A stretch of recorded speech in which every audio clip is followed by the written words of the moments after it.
Sans même nous dire au revoir est un manga en un seul volume de l'auteur Kentaro Ueno. Il est important de noter que cette œuvre est très atypique à la fois pour l'auteur lui-même, puisqu'il est davantage connu pour écrire des œuvres humoristiques et satiriques, mais également atypique dans un sens plus large, c'est-à-dire dans l'univers des mangas en soi.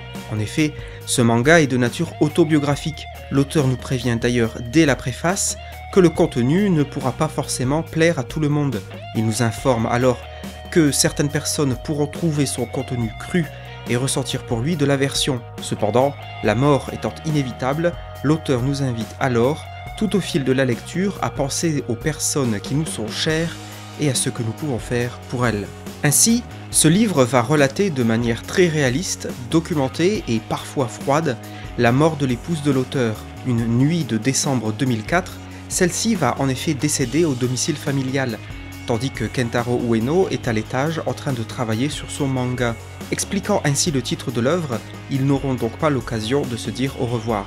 De cette tragédie va naître le désir, mais aussi et surtout le besoin chez le mangaka, à la fois de relater ce jour funeste, mais également l'année qui suivra. Certainement de manière à faire son deuil, mais peut-être aussi pour rendre hommage à sa femme et en garder un souvenir impérissable. Cette œuvre propose un sujet sombre, avec notamment une description très précise des rituels funéraires japonais. Cependant, et c'est ce qui fait là l'un des intérêts principaux du manga, à aucun moment l'auteur ne tombe dans le larmoyant, le racoleur et le pathos facile.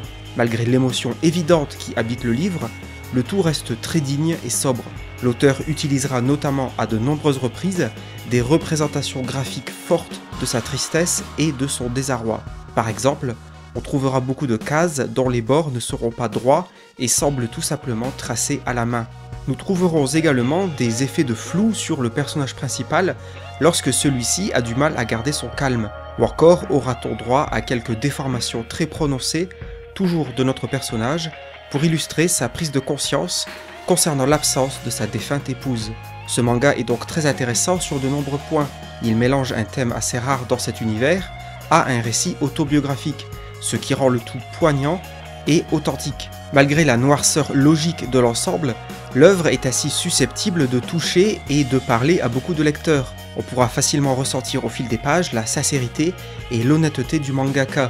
On a même du mal à imaginer comment il a pu trouver la force de coucher sur le papier un tel drame. Cependant, il ne faudrait pas croire que cette œuvre est intégralement sombre, car elle est composée en grande partie d'allers et retours entre la situation qui suit le décès et les souvenirs que l'homme a de sa femme. Et au travers de ceux-ci, l'auteur nous glissera quelques situations parfois humoristiques, ce qui permettra d'adoucir quelque peu le ton très sérieux de l'ensemble. Au final, Sans même nous dire au revoir est un manga qui laissera certainement au lecteur une très forte impression.